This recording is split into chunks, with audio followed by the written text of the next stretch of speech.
Retro.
All right, what is up, everybody? What is up?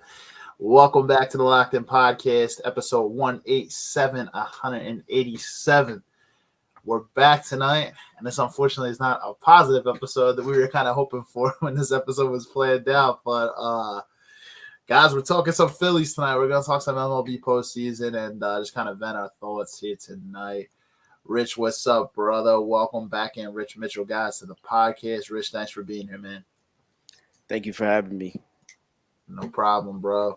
We got Mario hopping in here soon, and then Heath was a tentative, so I'm really not sure.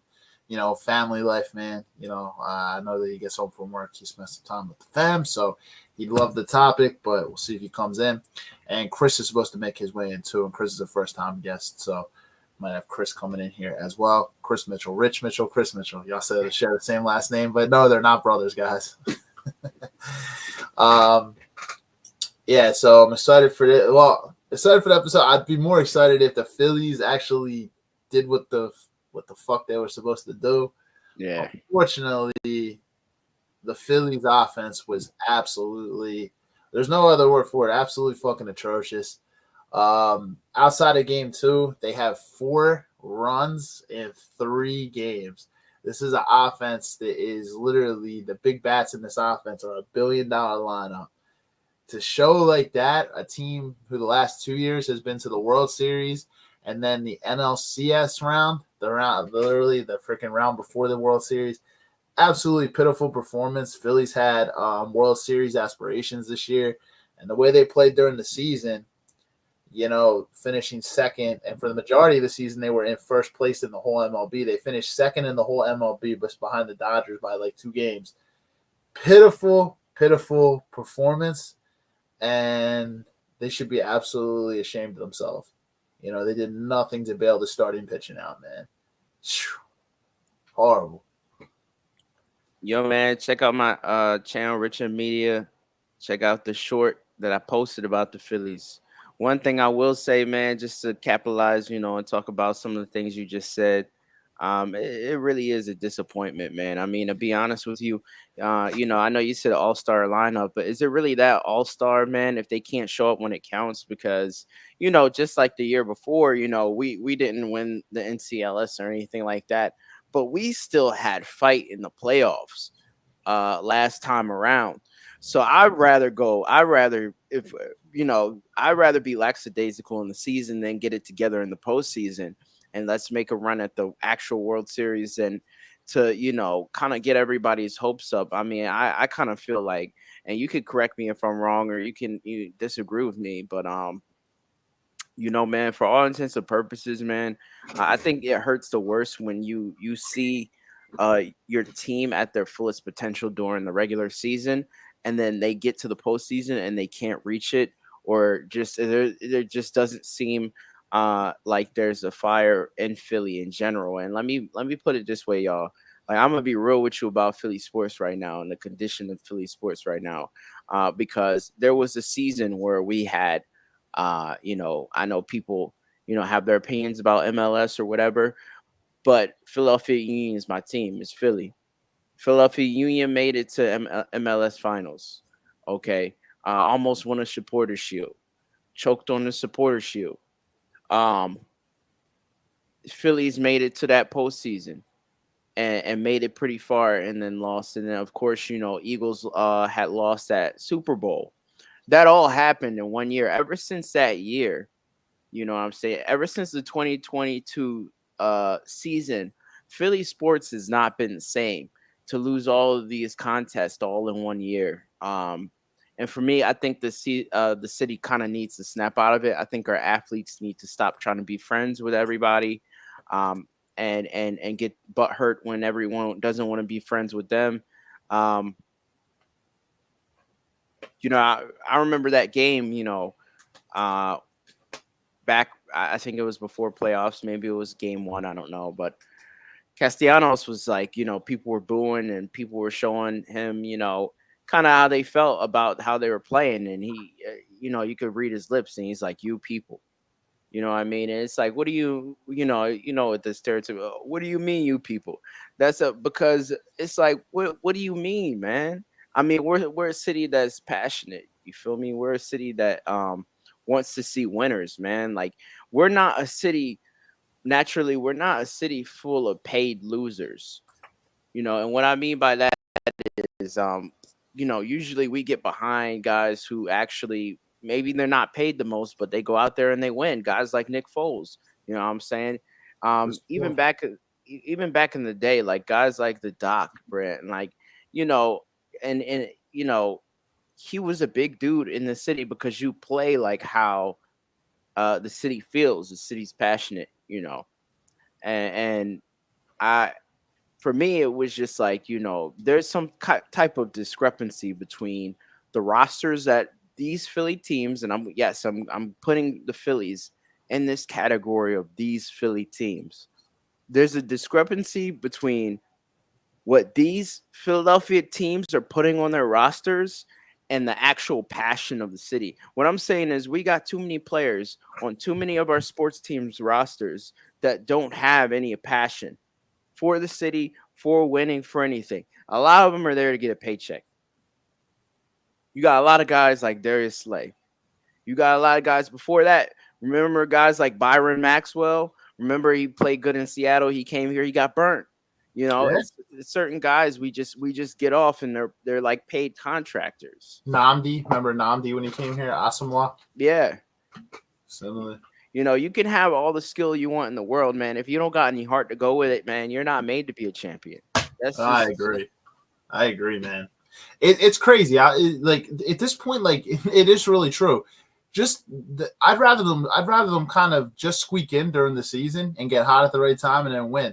Baseball is one of them weird sports, man, where it's like unless you're like the Dodgers, I mean not the Dodgers, the Astros in recent years who win their division and stuff like that, they can go to the World Series. A lot of the teams that come out of the NL, man, they get hot at the right time. Like you saw, like the Dodgers have lost like every year. It's always a hot team getting it. Like the Dodgers are always winning their division and then losing. Braves the last 2 years won a division, lost to us. This year, the Mets did the same thing that we did last year to the Braves. That's what they're doing now. They won in 4, just like we did. Guess what the Braves won? Game 2 last year, right? That's what we won, and we lost, and they lost in 4. We lost in 4. The Mets, I tip my cap to them, but at the end of the day, the Mets are still not a better team. We made them look way too good. You mean to tell me that the bullpen is throwing at 12 ERA against this Mets lineup, and the bullpen's that bad? No, we did not do our job. That's the bullpen, but it's also the hitting. We did not do our job.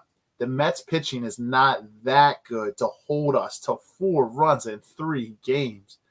We're an experienced lineup. We've been there. I could see if this was a team that won a division, hasn't been in the playoffs in the last couple. This team was there last year. It's the same team. Turner was still here last year. And then 2 years ago, we had majority of the lineup too. Who do we not have? Trey Turner. We had Gene Segura at that point. But we had everybody else. We had Kyle. We had Bryce. We had Castellanos. We had Stott. We had Marsh. We had JT. And you know what? The guys I can't really fault in this series are Bryce Harper and Nick Castellanos. I cannot fault Bryce, and I can't fault Nick. A lot of people, like you said, were giving Nick shit in that game, but then Nick came to play after that, man. He had hits in pretty much every game, and you know what I mean? He did. You can't really fault him. If you're going to fault people, you got to fault JT Realmuto, though. 0 for 11, I was hearing on the radio earlier. He went 0%. He got walked, I think, 2 or 3 times. That's the only time he reached base. You know, JT's a fantastic catcher. He's got a crazy arm. He can throw people out. You know, they're trying to steal. He's a fantastic catcher. He's honestly, arguably, the best in the game. But offensively, you need to produce more than that. Brandon Marsh, another one. I think 1 for 11 in the series. You know, he had 1 hit last night. If it wasn't for that hit, he would have had no hits again. Him and JT combined for what? I think it was 1 for 20. Unpopular opinion. I think Marsh is past his prime. Yeah, Marsh is probably going to be going next year. I'm going to be honest. He's going to be one of the guys that are not going to be back. And I like Brandon Marsh personally, but, you know, he just didn't produce. He did last year. He had a couple of homers. Not this year in the postseason. And then Trey Turner, my God, that contract is just awful. We got him another 9 years. Nobody's going to want to pick that contract up. And I just don't know what's going on. He struggled last year in the postseason, and then this year it's similar. Trey Turner makes way too much money to be playing the way he is. It hurts like the Jalen Hurts contract. It does. It's horrible. In baseball, it's like even 10 times worse because it's like there's no cap. So they just sign them for freaking 9 years or 10 years. Like, you don't see football contracts 10 years unless it's like Mahomes. Mahomes, I think, got a 10-year. It's like, it's rare, but like, it's crazy.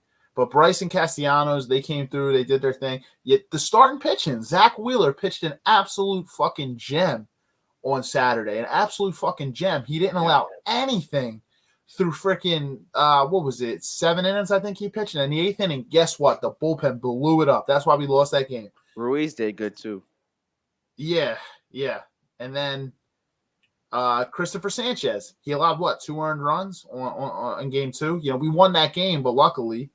And then even Nola allowed 2, and then he inherited. There were 2 runners that the bullpen came in and gave up, but they were his runners, so he technically gave 4 up. But still, 4 is not horrible. Like if you give up 4, you should, with the bats that we have, we should be able to win the ball game. You mean to tell me that this team can't score 5 runs? I mean, it's horrible. The Wheeler one was disgusting, absolutely disgusting. Like, and then people were getting on the bullpen that they allowed 5 or 6 runs in the inning. I understand. Yeah, that's horrible. You should not be allowed 5 or 6 runs in the inning. But at the same time, what did we do to score? What did we do? Yeah, I mean, the bats didn't produce. So and my fault. I didn't mean Ruiz. My fault. Suarez. Suarez. Yeah, Ruiz is in the bullpen. Suarez did good yesterday, pitching. But my thing is this, man.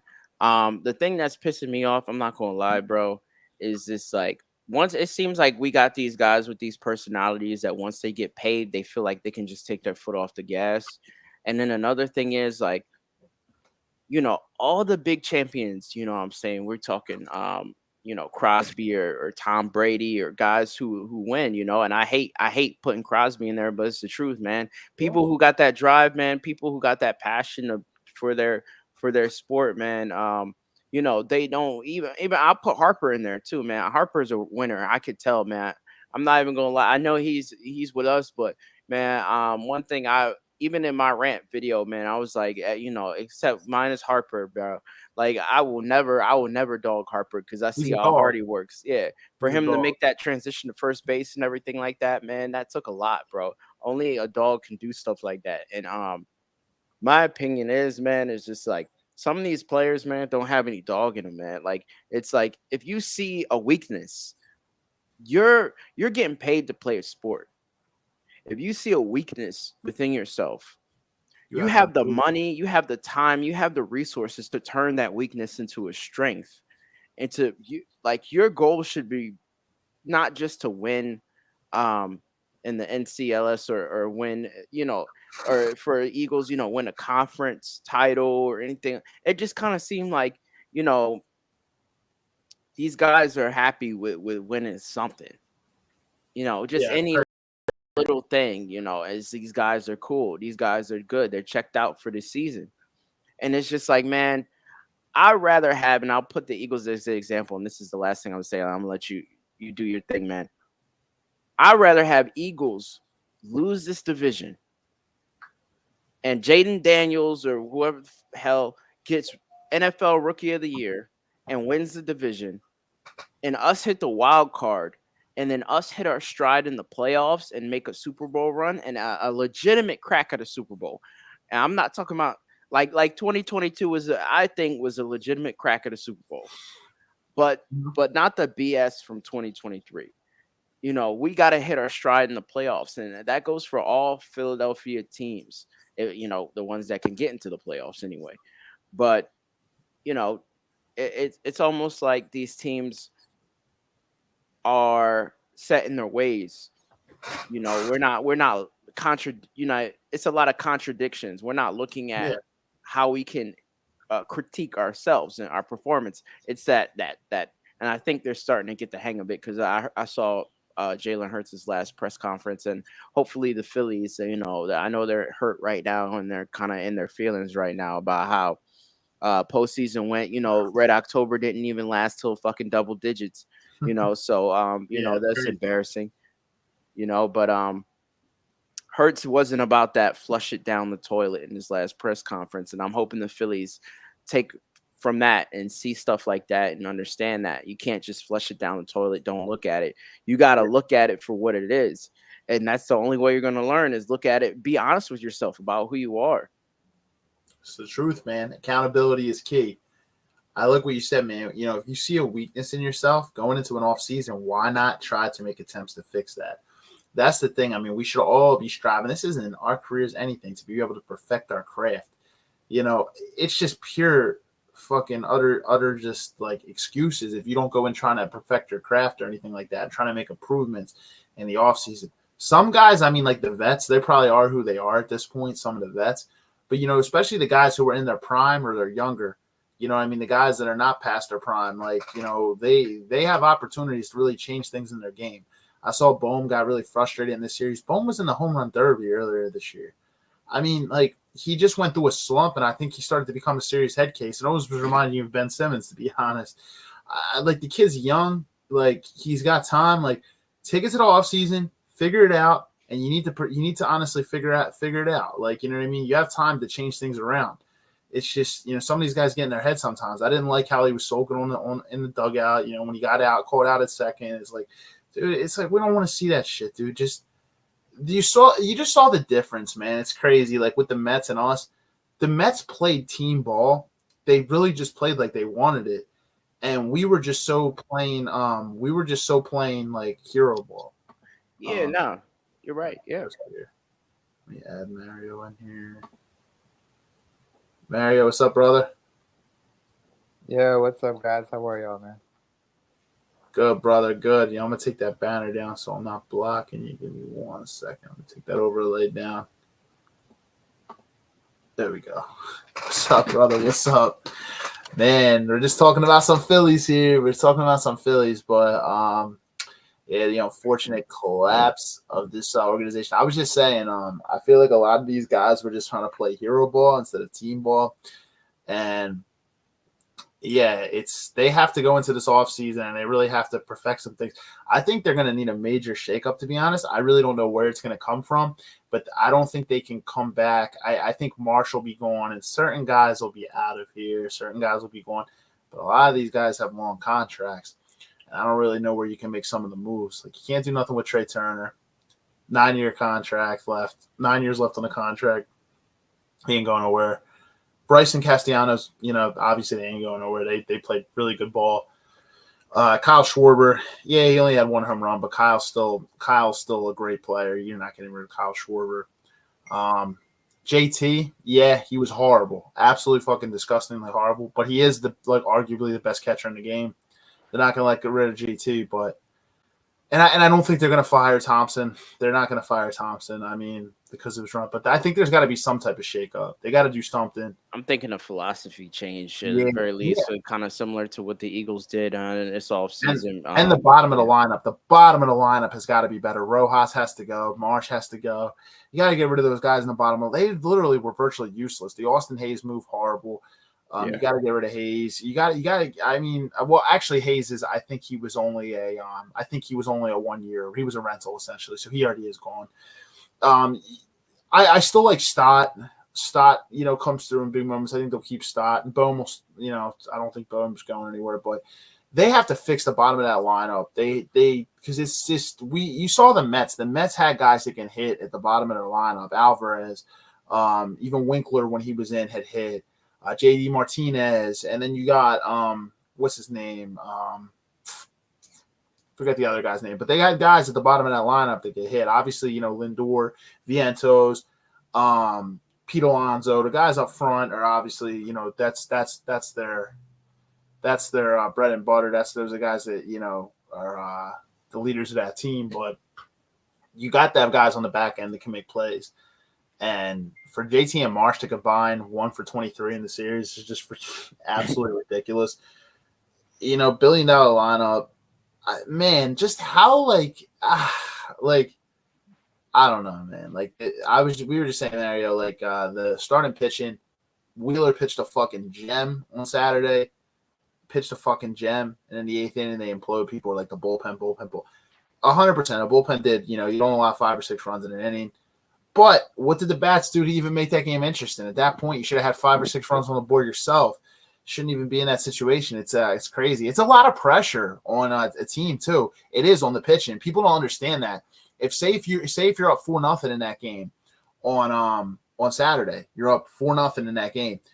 The bullpen comes in with a lot more confidence. They come in, they're more laid back, they're not so nervous coming in. Because when it's a 0-0 game or a 1-0 game, the tying run is at the plate. Literally, the tying run's already at the plate. All it takes is one bomb, and it's a freaking game. It's just there's no comfort in that. And pitchers are they're overthinkers. Anybody who's been a pitcher can comment on that. Who's ever played, even if it doesn't have to be professional ball, high school, grade school.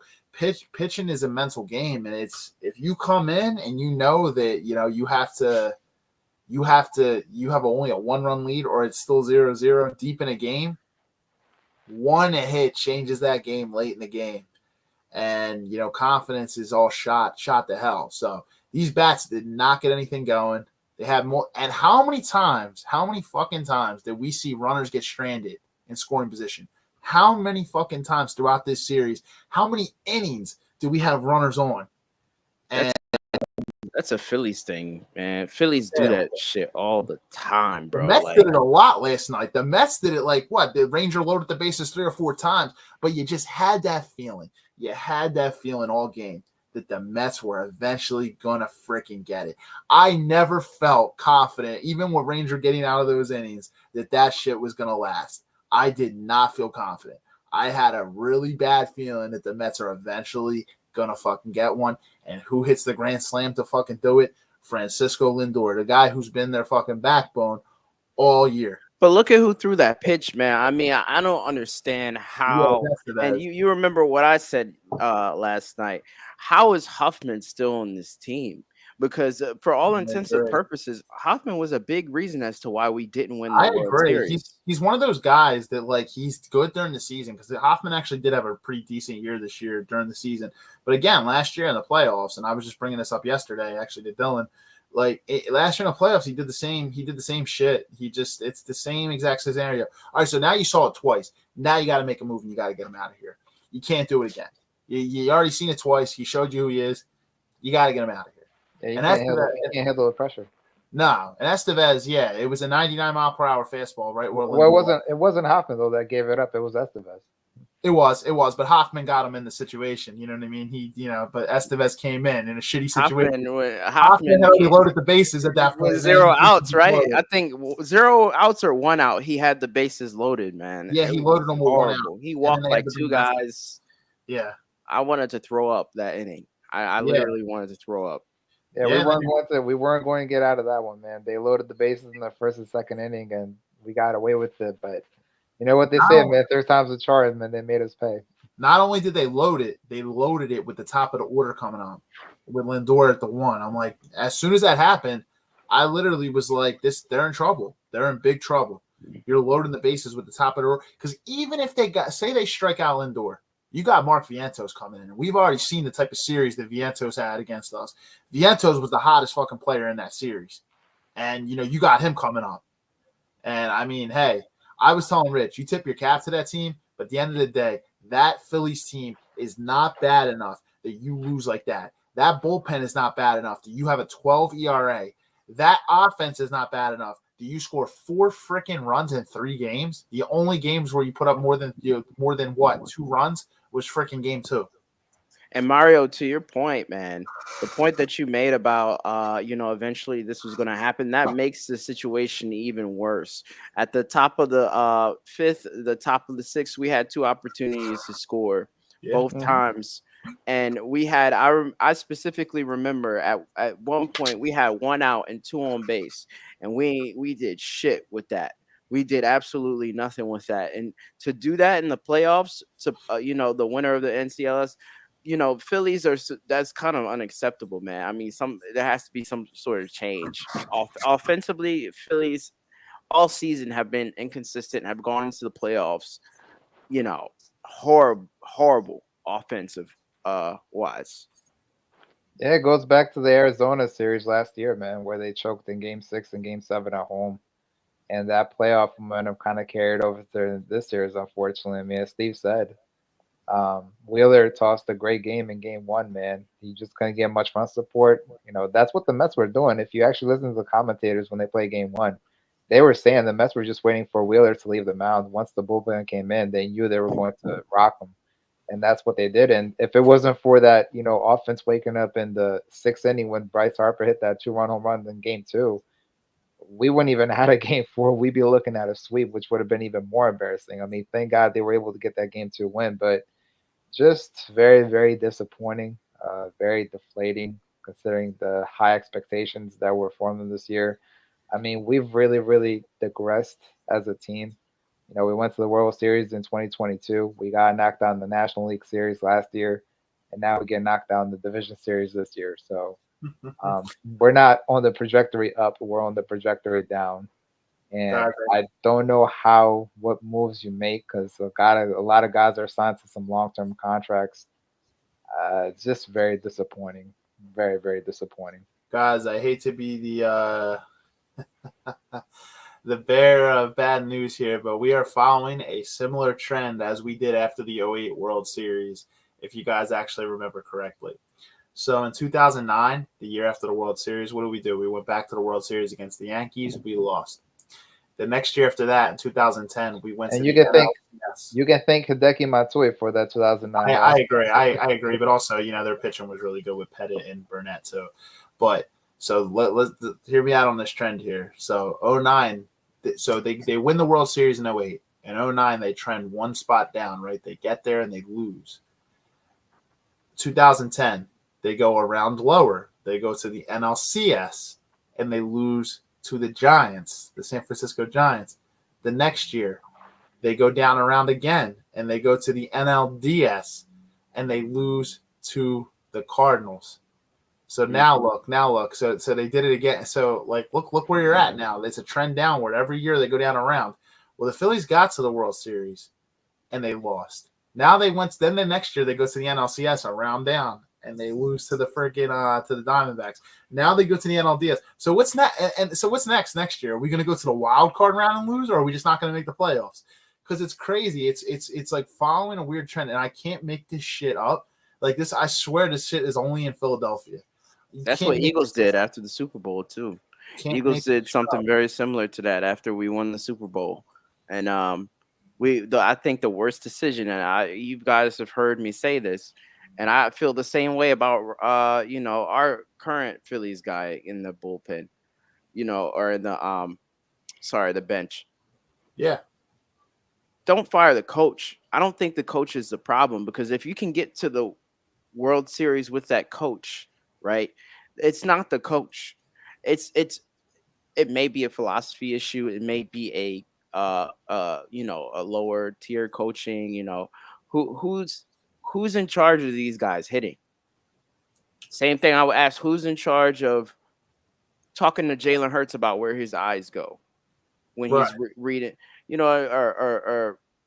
was because at one point it was Shane Steichen. And when we lost that, we never recovered from that. For the Phillies, it's something that we're missing hitting wise, that we may need to make a change, because it shouldn't be this inconsistent, especially with guys on paper who are so talented. I agree. You have to look at Kevin Long there, because he's their hitting coach. They already saying that too on Sports Rate today. They got to like Kevin Long has to literally be questioned here, because it's like, yo, you're the hitting coach for these guys. These guys are an absolute powerhouse of a lineup.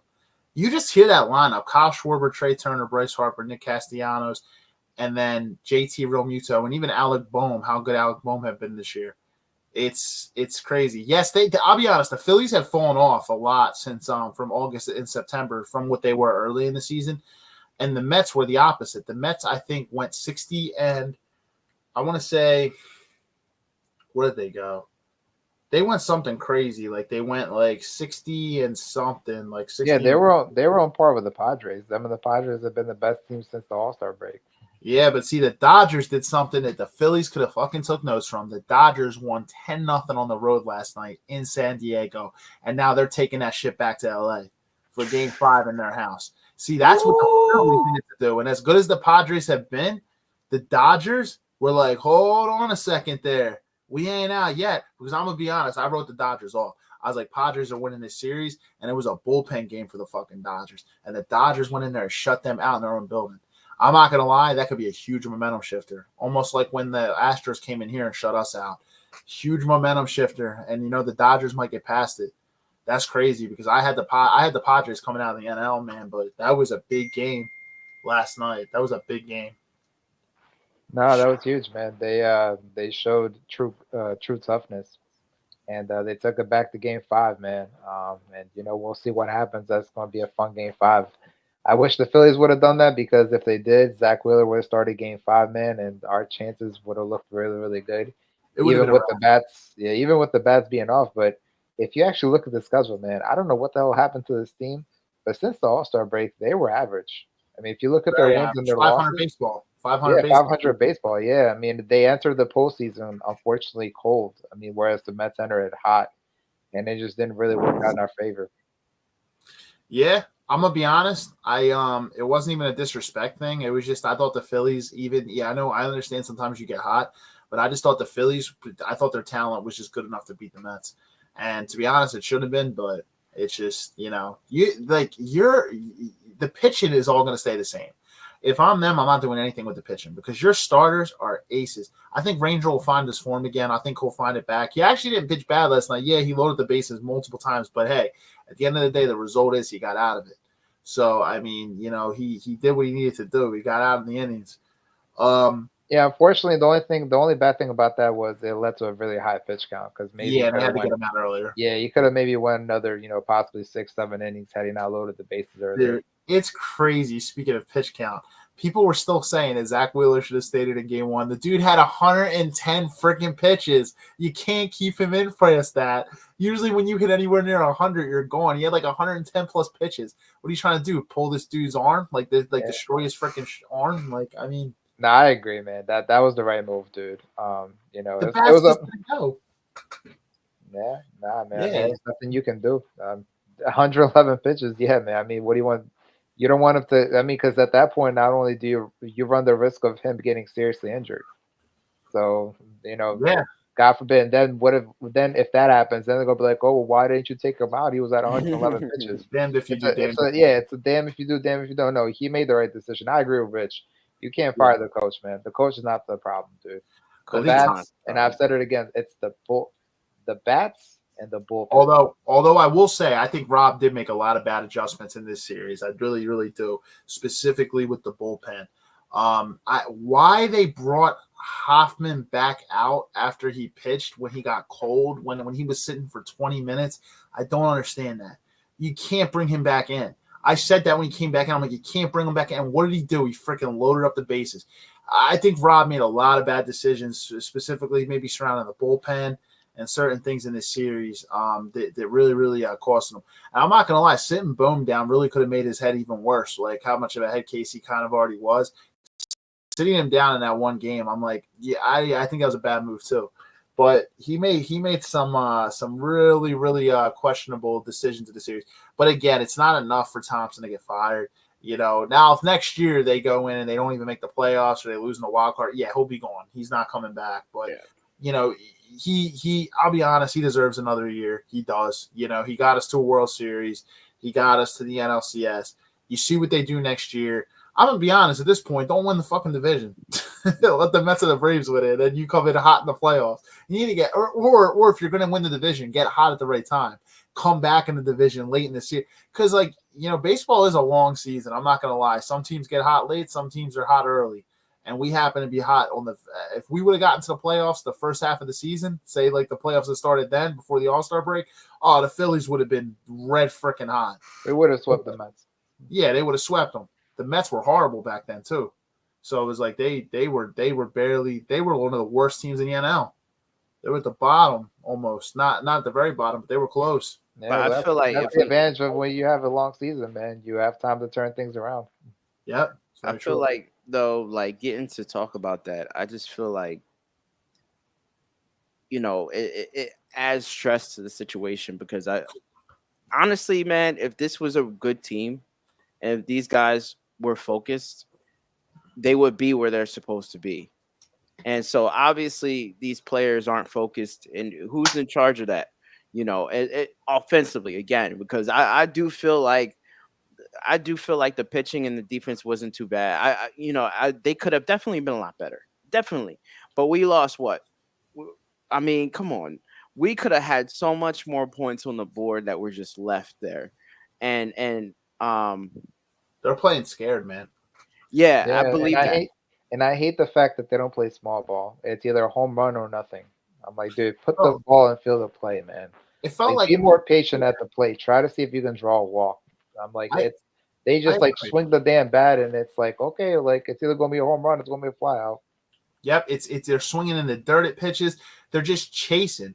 That is what the Phillies were doing. Chase. It's like no need to do it.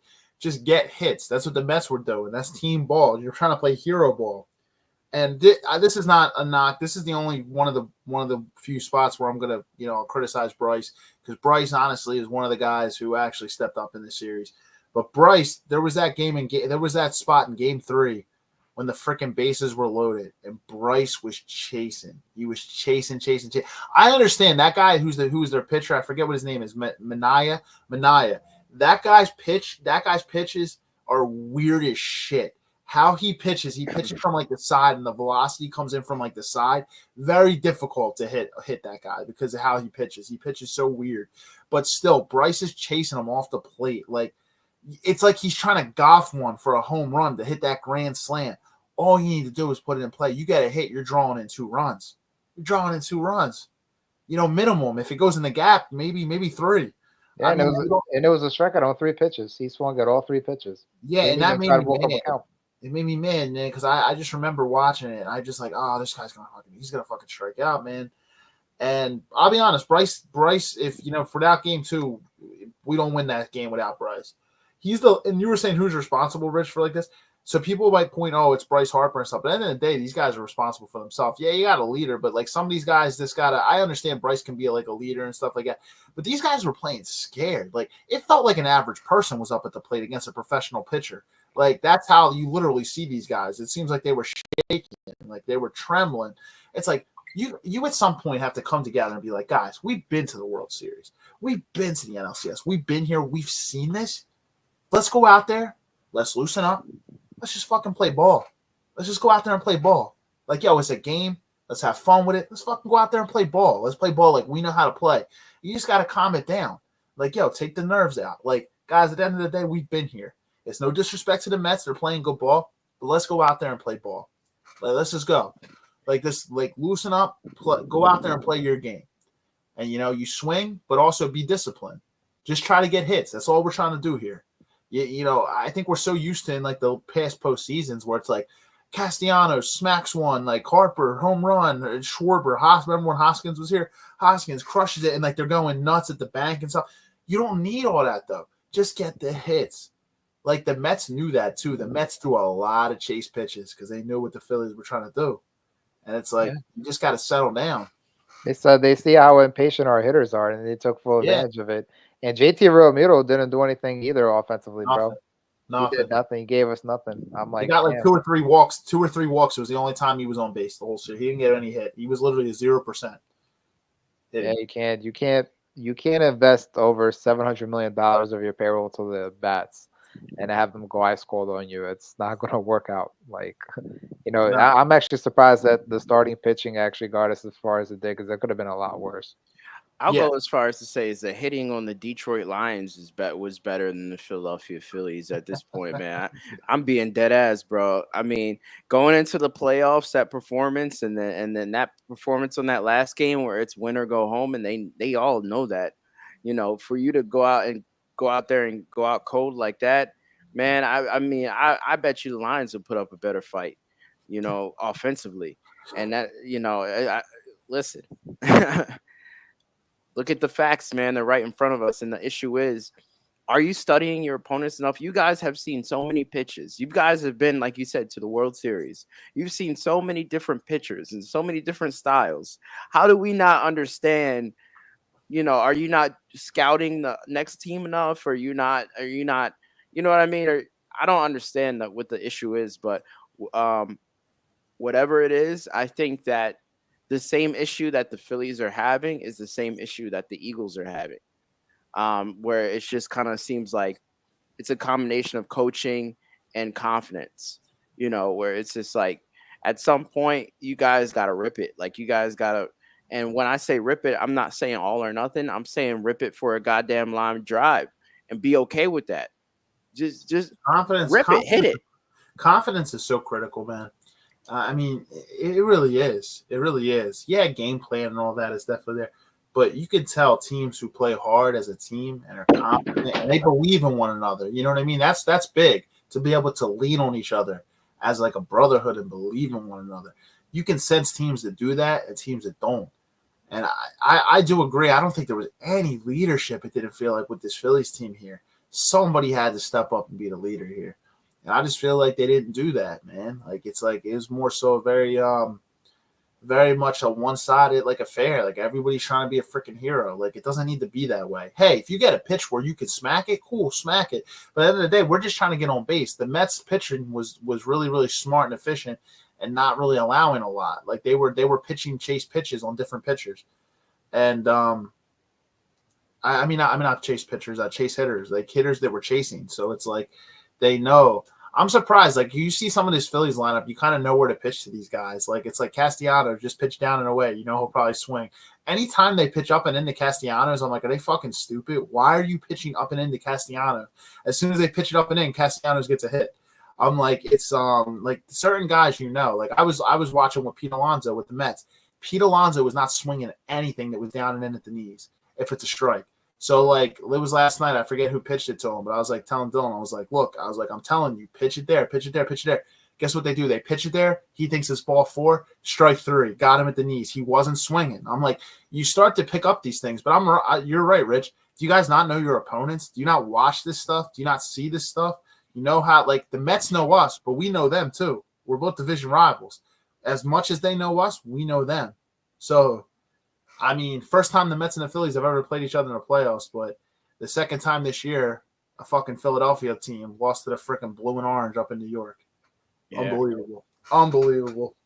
Yeah, and if you look at the regular season, man, right before regular season ended, remember, we had a 4-game series up in New York, bro. They took 3 games from 4, dude.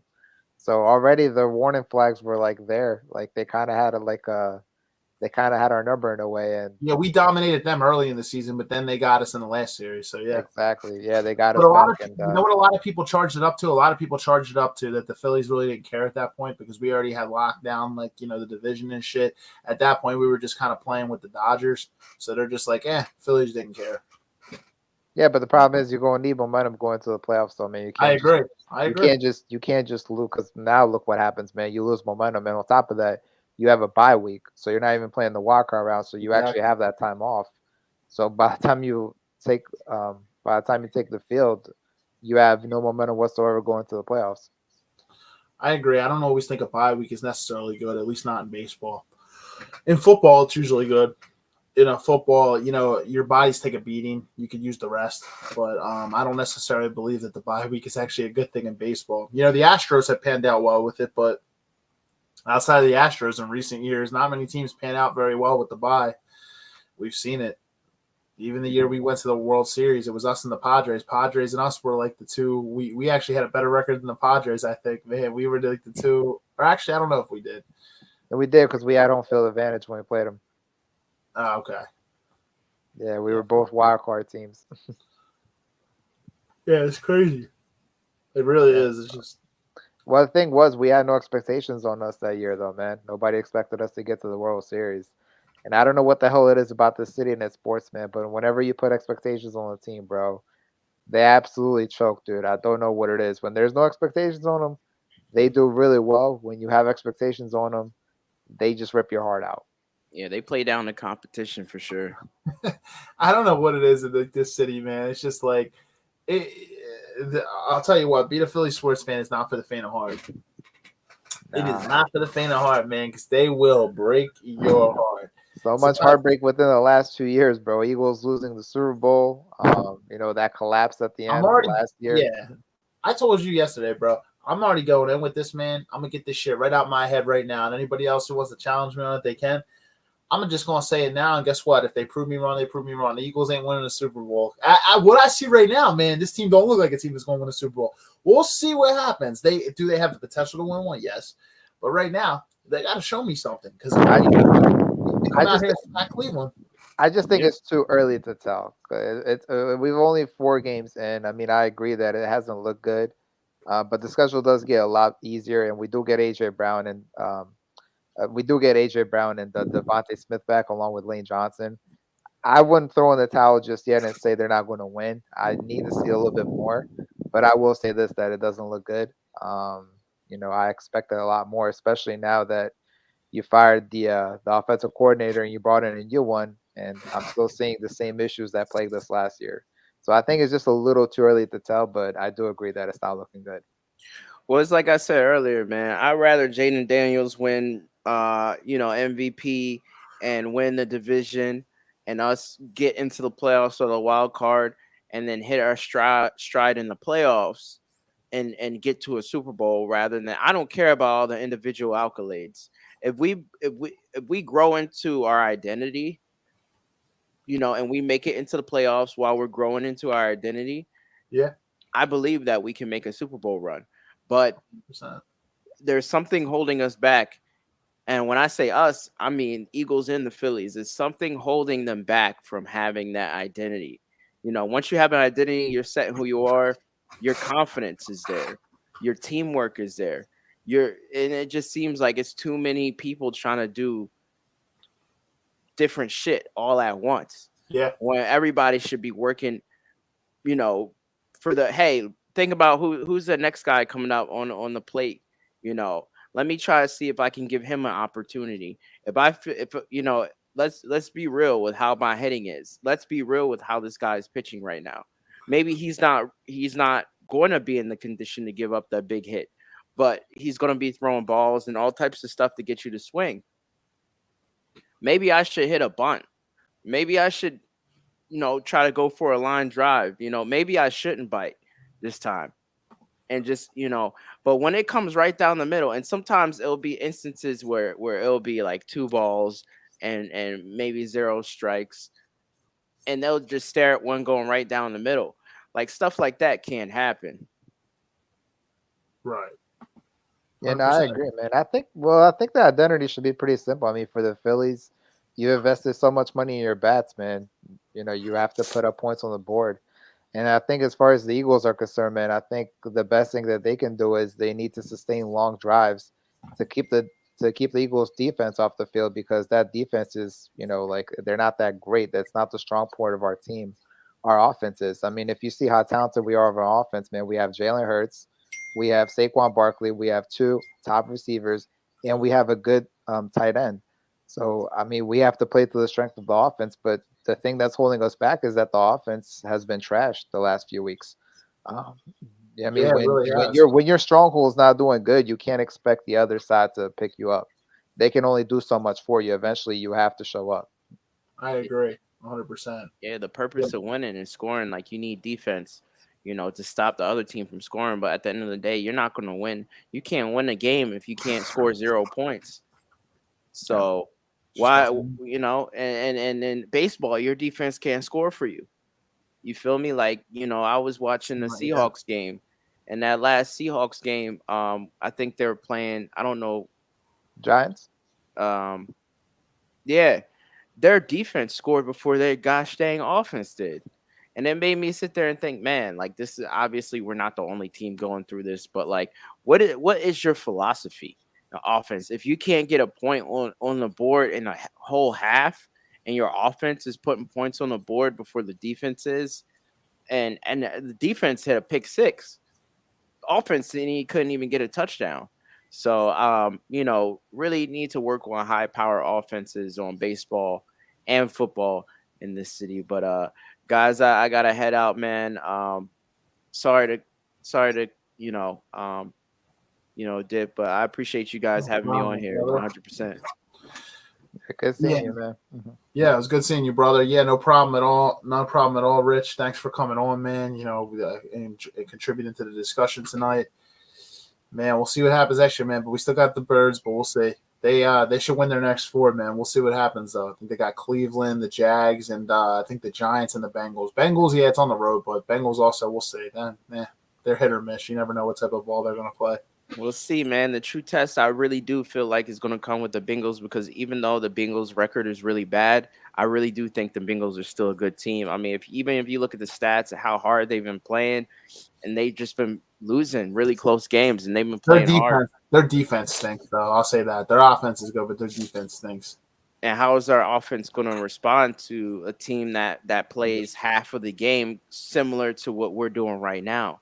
I mean, we have to get over the hump at some point, and I think the Bengals can definitely be that game where if Eagles find that identity in the season, the Bengals game is definitely going to be a telltale game if we can get over that hump or not. Yeah, I agree. It's going to be one of those games where it's going to be kind of like the show me something game. If you can get over the hump on that game, it might be something that something positive to take. If they win their next 4, man, they go 6-2 to start. I mean, hey, we're having a different conversation, right? And if we lose this next game, we're having a different conversation too, because Sirianni might not be here if we lose this Browns game. Bro, we lose to the Browns, because that's not just a loss; that's a demoralizing loss. Yeah, Sirianni's out, man. If we lose to the Browns, I'm calling it. And Moore's taking over as interim head coach. Yeah, well, we'll see, man, because Jeffrey Lurie doesn't fire coaches midway through the year, so. I don't remember the last time he fired a head coach. He usually lets them finish the year, and then he sends them packing. We'll see. I agree. We'll see. All right, guys. Take care, brother. Peace. Take care. Thank you for having me. Yep, no problem, brother. Be safe. And there were two.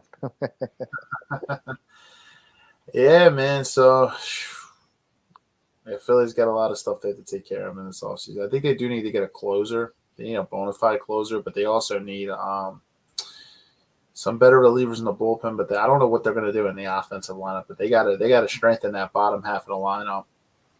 Yeah, a lot of work to do. They went cold at the wrong time, man. They went cold at the wrong time.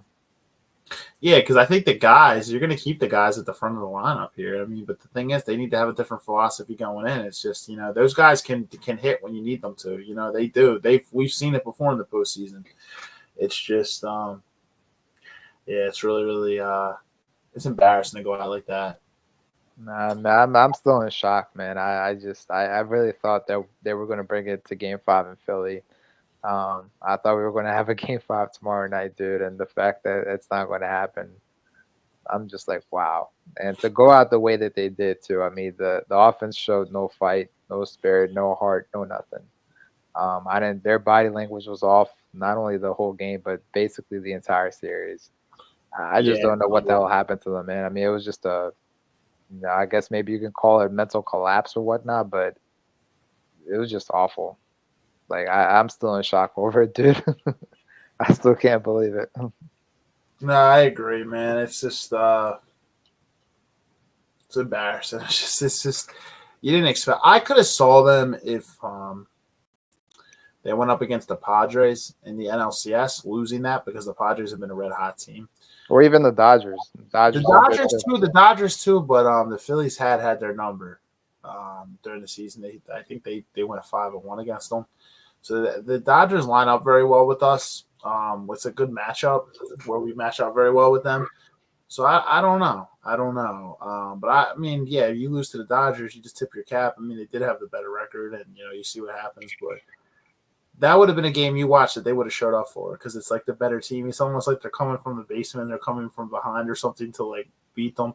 But it seems like the teams that are below them, they just can't get it done.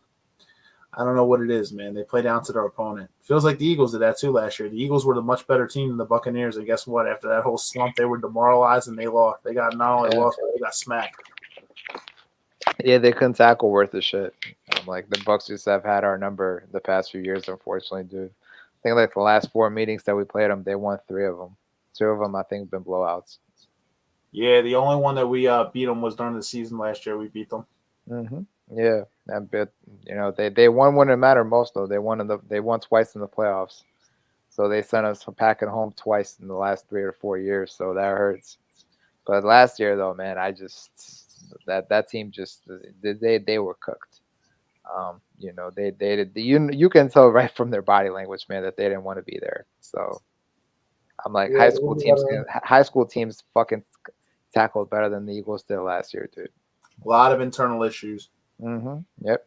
I'm hoping they get resolved because it seems to me some of those internal issues are following us this year too, man. I'm like, I don't know if it's like a Jalen versus Nick Sirianni type of BS or whatever the hell's going on behind the scenes. They better get it together, man, because these next 4 or 5 games are going to be key. I mean, it's like you said, they win the next 4, they're 6-2. We're having a different conversation, but God forbid they lose some of these games, man. We're still 500. It's we're going to have that we're going to have some things to look at. Yeah, you should absolutely not be 500 after this. You should be a minimum 5-3. I say you should win at least 3 of the next 4. The only one I'll give them a chance to lose to is maybe the Bengals game. You're playing the Jaguars, who are absolutely shit right now. You should beat them. It's in Philly. You're playing the Giants, another team that's garbage. Yes, they beat the Seahawks, but they're still not. They're just not good enough. Like, you should beat the Giants. You're a team that's a Super Bowl aspiration. You should beat the Giants. Yeah. And then a team like the Cleveland Browns, who are just stinking it up right now. You should be able to beat them too. You should be minimum 5-3. And then you got the Cowboys, who I still think the Eagles are better than the Cowboys. I think you should beat the Cowboys. And then you have Washington. And as of right now, I do not think they are better than Washington. I'm not going to lie. I don't think Washington has a very good roster. I think Jaden Daniels, though. Jalen Daniels. Is it Jaden or Jalen? I think it's Jaden. Yeah, Jaden Daniels is just making this team look really good though. So he is that X factor. He's doing a lot. He's got Terry McLaurin, who's a speedster, but that roster is, somebody said that today. I think it was Dan Orlovsky, or it might have been I forget. It was Dan Orlovsky, and I think it was Adam Schefter. I think it was Adam Schefter said that roster is not a great roster at all. Jaden McDaniels is just doing his thing and just changing the scope of this roster. So at least on the offensive side, but he's also firing up the defensive guys. So it's like, man, if they played Washington this weekend, I would say they would lose that game. Yeah, well, Washington's gonna be in it for a test. They got to play the Ravens this week, but I will say, Dan Quinn is doing a good job. That was a really, really good hire by them. Yeah, that is true. They're facing the best front seven they've seen all year this year in the Ravens. Yeah, I'm not gonna lie. If they beat the Ravens, in Baltimore, that's going to be a big test. If they beat the Ravens, then we can start to talk about that for real. But this is a really big test for them this week. This is the best front seven defensively they've seen this year. They haven't seen that yet. We'll see what happens though, man. But I know Jeffrey Lurie doesn't fire head coaches during the year, man. But I agree with Rich, bro. You lose to the Browns, you gotta go. Yeah. Yeah. Especially at home. At home, that's unacceptable. Yeah, and I'm not gonna lie, they better not just squeak one out against the Browns. They better win by 2 touchdowns, man. Minimum 2 touchdowns. You need to win by double digits, man. Like at least 10 to 14 points. If you don't win by 10 to 14 points against the Browns, man, there's some serious cause for concern. Because you're at home. This Browns offense have shown not to be able to do jack shit, and the defense has not even played well. This isn't the Browns defense that we were seeing last year. Yes, they have Myles Garrett, but still, it's he's one person. He's one person. Offensively, they got a lot of issues, man. I mean, Deshaun Watson and Stefanski almost went at it last Sunday, and so I'm like, okay, like this is the perfect time to actually play them. So have a bounce back game where you beat the shit out of them, man. And you're coming off a bye, so you have all that time to rest. I don't know why I have a weird feeling though, man. Oh God, please don't say that. I don't know, man. They got to show me something, man. I just don't have a lot of faith in this team right now, man. They got to show me something. This is the week to do it. Beat up on this bad team. Beat up on them. Do not play down to them. Beat up on them. I just have a weird gut feeling, man. I'm hoping I'm wrong. If this game is close, or God forbid, the worst case scenario, they lose this game. Well, I mean, if it's close, but if they pull it off, I mean, a win is a win. But I guess at that point, I guess you have to look at the intangibles, but let's just get the win. I mean, let's just get the season back on the right track. So even if it's not a blowout win, even if it's a small win, I'll take it because we need something positive right now. I agree, but if they win and it's close, sometimes the team is really showing you who they are. Sometimes we like to be blinded. We like to not see it, but I don't know. AJ and Devontae are playing, dude, and Lane apparently is back too. Dude, you should blow this fucking. Well, the thing is, though, they might be a bit rusty because AJ's missed like the last 3 weeks. So. Oh, I agree, but still, you got all that talent, man. Then you should be able to run Barkley. You have so many schemes you can draw up against them, dude. Mm-hmm. And this defense, man, as good as much of defense can have some holes and stuff.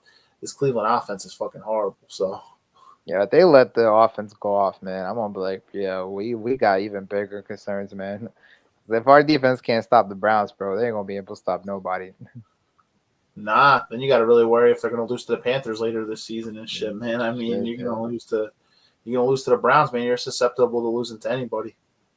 Damn, man. Now we gotta win, dude. I'm like, we need some positivity, man. Especially with the choke job the Phillies did. I mean, we need the Birds to get the city back on the right track. I agree. We'll see what happens, man. Phillies are going to have a long off season. Mm-hmm. Oh, yeah.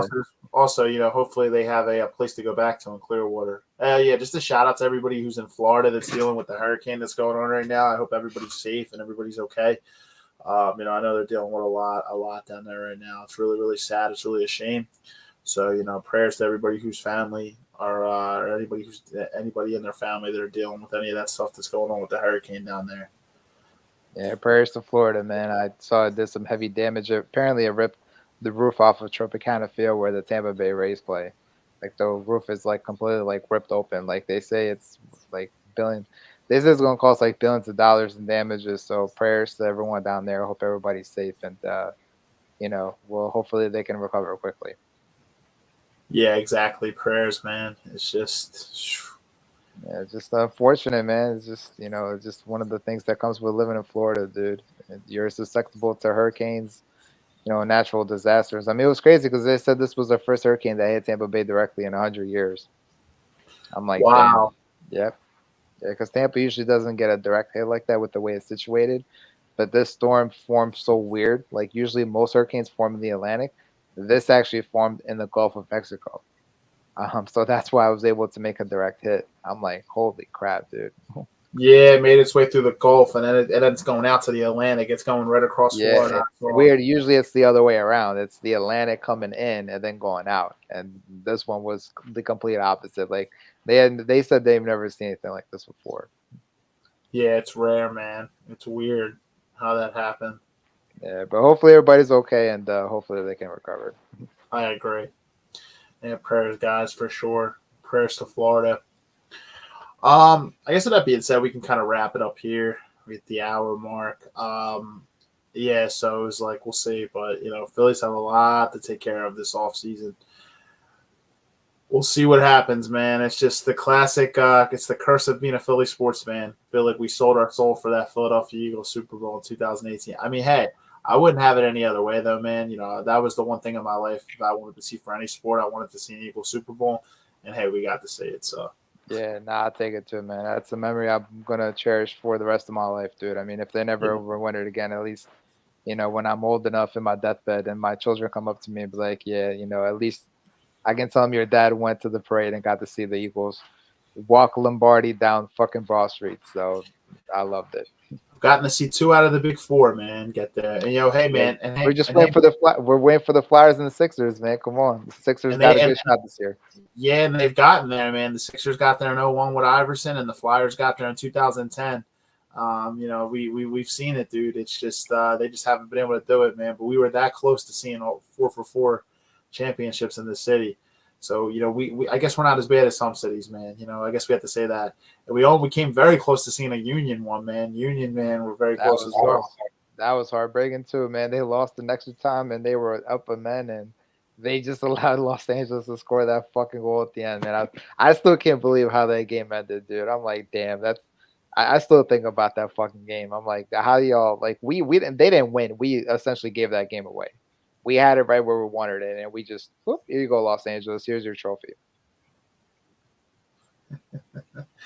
A lot of heartbreak in the last few years, bro. I'm telling you, man. The Phillies losing the World Series, the choke job to Arizona last year, the Union choking, the Eagles losing in the Super Bowl. The Eagles losing in the Super Bowl.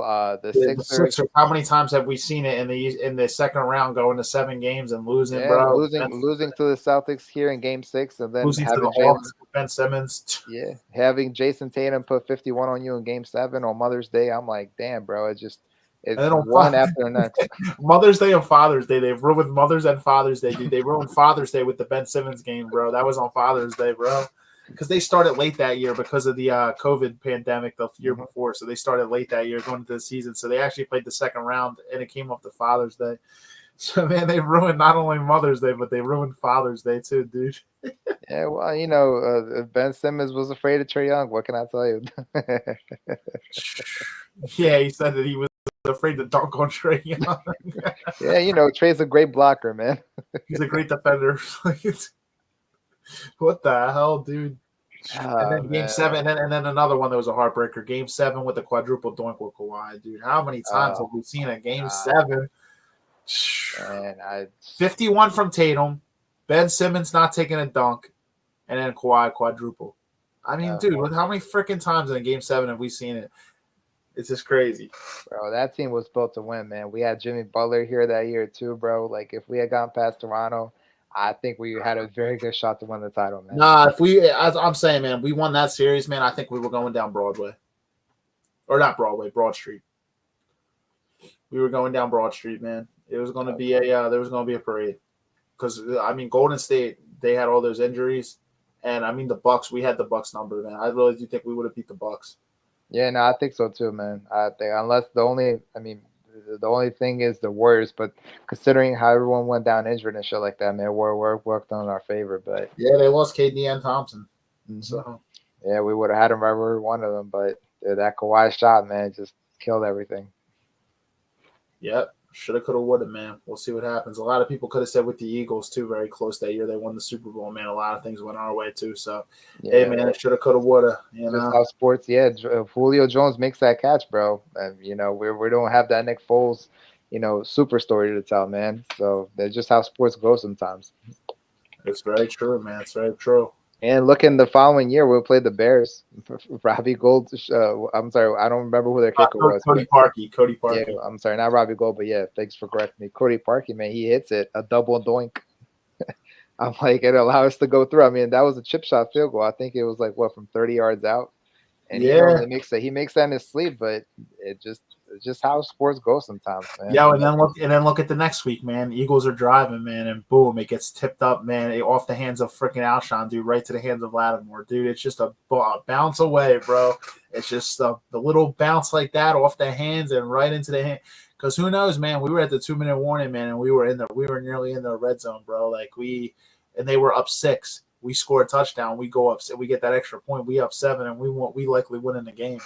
Yeah, so it's just and we would have played, and we would have ended up playing and we probably would have beat the Rams in the NFC title game. Sean McVay. This is one thing about the Rams. Sean McVay has never beaten us since he's became the Rams coach. So, I mean, we play them this year too, but he's never ever beaten the Eagles. So, boom, what does that tell you? The sample size show tells you that we probably are going to win that game too. We've had the Rams number for years. And that was the year the Patriots only scored 13 points to win the Super Bowl. That wasn't going to happen against us, man. We would have scored. I will say this. I think the Patriots' game plan may have been a bit different against us, man, because I think there would have been a big sour taste in their mouth, man, and we cannot let these ones work. I think that would have been a good Super Bowl, man, because I think that the Patriots' philosophy would have been a lot different, man, had they played us, because they'd be like, we cannot lose to these motherfuckers again. Yeah, well, Nick Foles would have been 2-0 against Tom Brady, just like Eli Manning. Dude, if Foles won another one here, oh my God, dude.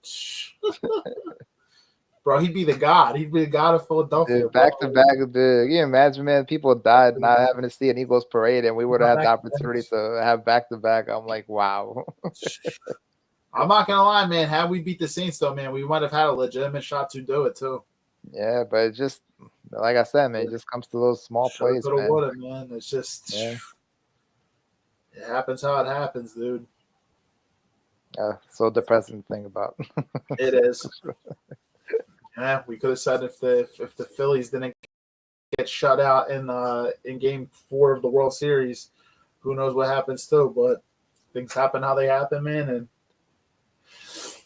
it is what it is. Price of being a Philly sports fan.